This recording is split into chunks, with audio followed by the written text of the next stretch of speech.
Subscribe करिए हमारे channel target UP TET CTET को और बेल आइकन को दबाइए। हेलो फ्रेंड्स, मैं रेनू स्वागत करती हूँ आप सभी भावी अध्यापक एवं अध्यापिकाओं का आपके अपने channel target UP TET CTET में। दोस्तों, आज आप लोग के सेकेंड पेपर में हम लोग पढ़ने वाले हैं आरंभिक बाल्यकाल शिक्षा और बाल माध्यम प्रयोगशाला परियोजना, या फिर इसको हम पूर्व प्राथमिक शिक्षा एवं देखभाल या फिर अर्ली चाइल्ड केयर एजुकेशन भी इसको हम बोल सकते हैं, और इसी के बारे में आज हमको अध्ययन करना है। दोस्तों, ये क्या है? ECCE का फुल फॉर्म एग्जाम में पूछता है, और ये योजना क्यों बनाई गई, इसका क्या उद्देश्य था, इन सभी के विषय में हम बहुत ही अच्छे से पढ़ेंगे।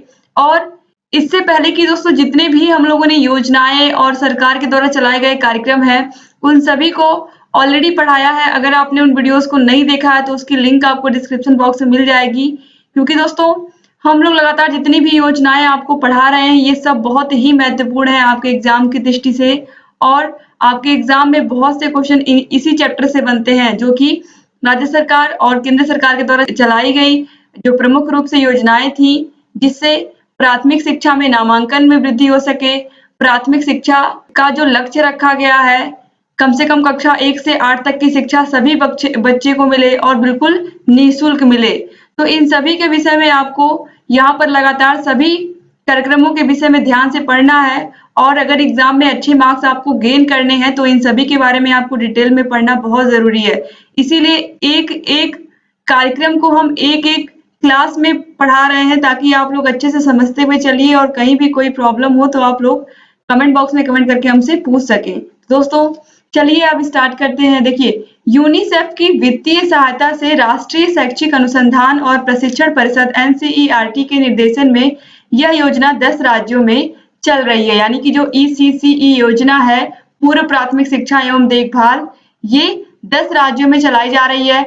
और यहाँ पर आप देखिए, राष्ट्रीय शैक्षिक अनुसंधान एवं प्रशिक्षण परिषद NCERT का फुल फॉर्म आप जरूर याद रखिएगा। कभी कभी ये भी पूछा गया है, मैंने देखा है वाइवा में कभी कभी पूछ लिया गया है प्रैक्टिकल में बच्चों से। इसके अलावा आपके एग्जाम में भी पूछ सकता है, तो इसलिए आप लोग इसका फुल फॉर्म जरूर याद रखिएगा। अब इसके बाद देखिए, पूर्व प्राथमिक शिक्षा से संबंधित जो चीजें हैं, यानी कि जब बच्चा कक्षा 1 में प्रवेश लेता है तो उससे पहले आप सभी लोग को पता है, अगर कोई बच्चा प्राइवेट स्कूल में पढ़ रहा है तो बेबी क्लास में पढ़ता है, LKG में, UKG में, और उसके बाद वो क्लास फर्स्ट में जाता है। लेकिन यहाँ पर क्या है, प्राइमरी स्कूलों में किसी भी एज का बच्चा होता है उसको कक्षा 1 में उसको प्रवेश मिलता है अगर कहीं से। लेकिन अभी जो मानक रूल है, यानी कि जो मानक आयु है प्राथमिक शिक्षा में प्रवेश लेने का, प्राइमरी विद्यालय में प्रवेश लेने का, वो 6 वर्ष ही है। लेकिन रियलिटी में आप देखोगे दोस्तों, स्कूल में छोटे से छोटा बच्चा भी आपको स्कूल में मिल जाएगा जो कक्षा 1 में आपको दिख जाएगा, जो कि बेबी क्लास या LKG UKG में पढ़ने लायक होगा। लेकिन घर से लोग भेज देते हैं स्कूल में, तो टीचर का काम है जितने बच्चे स्कूल में आए हैं सबको पढ़ाना है।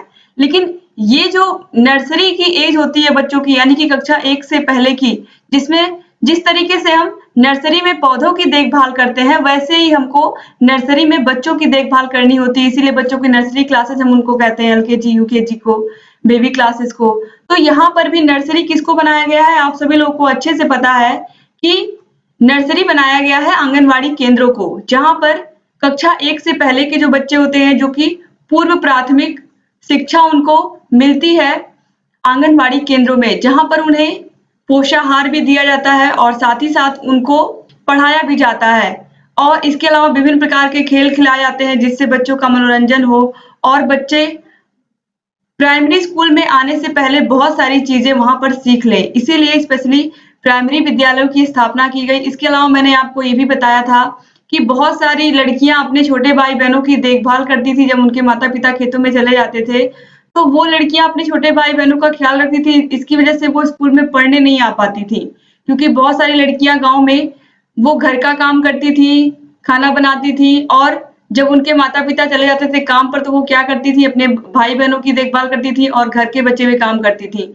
और उनके माता पिता ये जरूरत समझते ही नहीं थे कि चाहे लड़की हो चाहे लड़का हो, सभी को शिक्षा देना चाहिए, और सभी के लिए शिक्षा क्या है, आप सभी लोग को अच्छे से पता है कि सभी बच्चों के लिए शिक्षा उनका मौलिक अधिकार है। तो यहाँ पर ये चीजें टीचरों को समझानी पड़ी ज्यादा करके सभी गार्जियंस को। इसके अलावा यहाँ पर स्पेशली आंगनवाड़ी केंद्रों की जब स्थापना हुई तो वो बच्चे क्या करते थे, अब वही लड़कियां अपने छोटे भाई बहनों को आंगनवाड़ी केंद्र में भेज करके आसानी से वो अपनी क्लासेस यानी कि अपनी क्लासेस में पढ़ सकती थी और प्राथमिक विद्यालयों में वो भी अपनी पढ़ाई पूरी कर सकती थी। तो कहीं न कहीं जो आंगनवाड़ी केंद्रों की स्थापना हुई ये बहुत ही सोच समझ करके हुई, जिससे कोई भी बच्चा ऐसा ना रहे कि वो स्कूल जाने से वंचित रह जाए। तो इस तरीके से दोस्तों यहाँ पर देखिए आप 2 अक्टूबर 1975 में देशव्यापी शिशु शिक्षा कार्यक्रम चलाया गया। यानी कि अगर एग्जाम में पूछता है शिशु शिक्षा कार्यक्रम कब चलाया गया तो आप लोगों को बताना है कि 2 अक्टूबर 1975 से चलाया गया। इस कार्यक्रम के अंतर्गत विद्यालय को पास खोला गया गांवों, नगरों और कस्बों के पास। यानी कि ये जो कार्यक्रम था शिशु शिक्षा कार्यक्रम, इसके अंतर्गत गांव में स्कूल जो है वो बिल्कुल उसको गांव के पास रखा गया। यानी कि बच्चों को किसी प्रकार से कोई दिक्कत ना हो स्कूल पहुंचने में, और अगर स्कूल गांव के बिल्कुल पास में ही रहेगा तो आसानी से बच्चे वहां पर पहुंच पाएंगे और बच्चे अच्छी शिक्षा भी ग्रहण कर पाएंगे घर के पास ही। ऐसे ही नगरों में भी कोशिश की गई कि जो प्राइमरी विद्यालय है वो घर के पास, कस्बों के पास ही रखे जाएं ताकि बच्चों को आने जाने में असुविधा ना हो किसी प्रकार की, और आसानी से बच्चे स्कूलों में पहुंच जाएं। तो इस तरीके से ये व्यवस्था की गई और ये सभी व्यवस्था आप लोग अच्छे से अपने आसपास भी देख रहे होंगे कि प्राइमरी स्कूल कितने आसपास आपको दिख जाते होंगे, 1.5 किलोमीटर 2 किलोमीटर के अंदर दिख जाते होंगे प्राइमरी स्कूल। तो इस तरीके से यहाँ पर इसीलिए गांव में बनाया गया कि बच्चों को बहुत दूर ना जाना पड़े और आसानी से बच्चे अपनी शिक्षा को ग्रहण कर सके। तो यहाँ पर दोस्तों अब देखिए आंगनवाड़ी केंद्रों की स्थापना के विषय में मैंने आपको बताया कि आंगनवाड़ी कार्यकर्त्री होती हैं आंगनवाड़ी केंद्र में और उनकी एक सहायिका होती है जो व्यवस्था देखती हैं।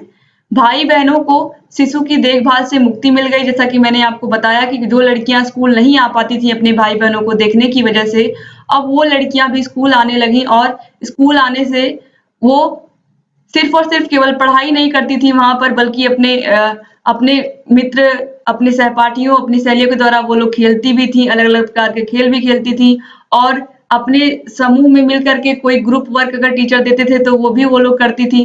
तो इस तरीके से जो आंगनवाड़ी केंद्र थे ये कहीं ना कहीं लड़कियों के लिए बहुत ही सुगम बना दिया इन्होंने कि किस तरीके से अगर किसी भी लड़की के पास उसका छोटा भाई बहन है या किसी भी बालिका के पास जिसकी वजह से वो स्कूल नहीं आ पाती थी, अब चूंकि इसके छोटे भाई बहनों की देखभाल आंगनवाड़ी कार्यकर्त्री कर रही हैं, आंगनवाड़ी की सहायिका कर रही हैं, तो इस तरीके से उन्हें अपने भाई बहनों की देखभाल से मुक्ति मिल गई और वो आसानी से अपने स्कूल में पढ़ सकती थी।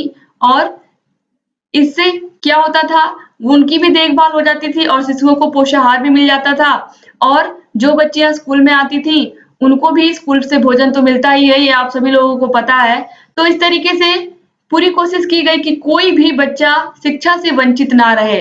इसके अलावा देखिए शारीरिक, मानसिक, भाषाई एवं सामाजिक विकास, आप सभी लोग को अच्छे से पता है कि अगर बच्चे स्कूल में आते हैं तो बच्चों को पीटी कराई जाती है, बच्चों को अच्छी-अच्छी चीजें बताई जाती हैं, बच्चों को कहानियां सुनाई जाती हैं, बच्चों से सही से बोलने की जो कला है वो सिखाई जाती है। हर एक बच्चे को स्पेशली बुलाया जाता है कि इंट्रोडक्शन दो अपना, और घर पर तुमने क्या-क्या आज किया और क्या घर पर जाकर क्या-क्या करते हो, कोई कहानी सुनाओ। तो इस तरीके से बच्चों की भाषा का भी विकास होता है।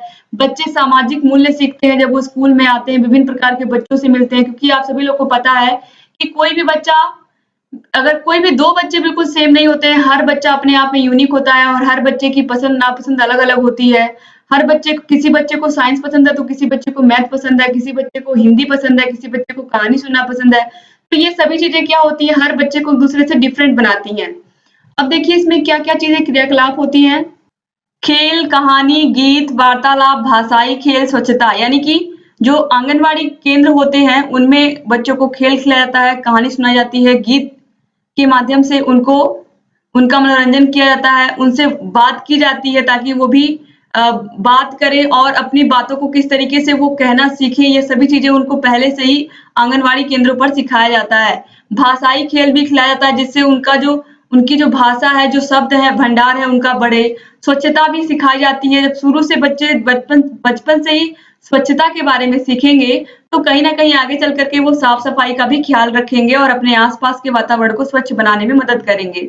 इसके बाद ईसीसीई का क्षेत्र है, पूर्व बाल्यकाल की शिक्षा एवं सुरक्षा और ईसीसीई के संसाधन की उपलब्धता, यानी कि जो ईसीसी बनाया गया, early child care and education, वो बनाया गया कि बाल्यकाल से पहले पूर्व बाल्यकाल की शिक्षा और सुरक्षा दोनों ही बच्चों के लिए बहुत जरूरी है। और बच्चों को स्कूल से पहले आंगनवाड़ी केंद्रों में किस तरीके से शिक्षा दी जाती है ताकि बच्चे स्कूल आने के लिए बिल्कुल तैयार हो जाएं और वो बिना किसी डर और बिना किसी भय के स्कूल में जाने के लिए बिल्कुल रेडी रहें। इसी तरीके से आपने स्कूल रेडीनेस प्रोग्राम भी देखा था।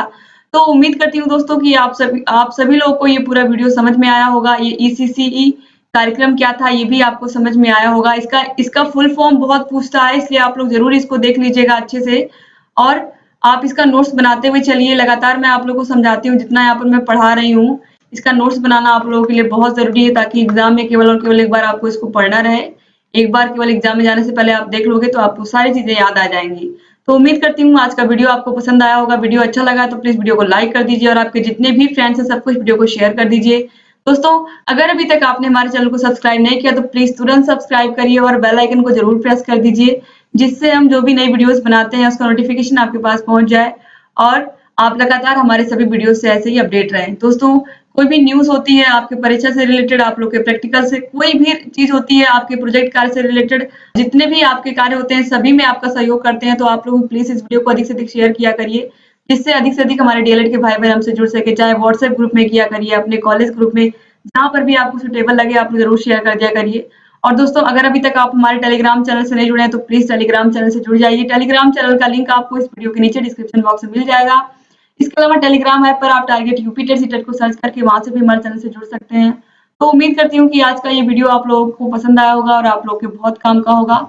और निश्चित रूप से दोस्तों, क्योंकि इससे क्वेश्चन आते हैं आपके एग्जाम में। तो दोस्तों, मिलते हैं नेक्स्ट वीडियो में, तब तक अपना ख्याल रखिएगा और आपको सभी विषयों के प्लेलिस्ट की लिंक इस वीडियो के नीचे डिस्क्रिप्शन बॉक्स में मिल जाएगी। दोस्तों, मिलते हैं नेक्स्ट वीडियो में, तब तक अपना ख्याल रखिएगा आप लोग। जय हिंद दोस्तों।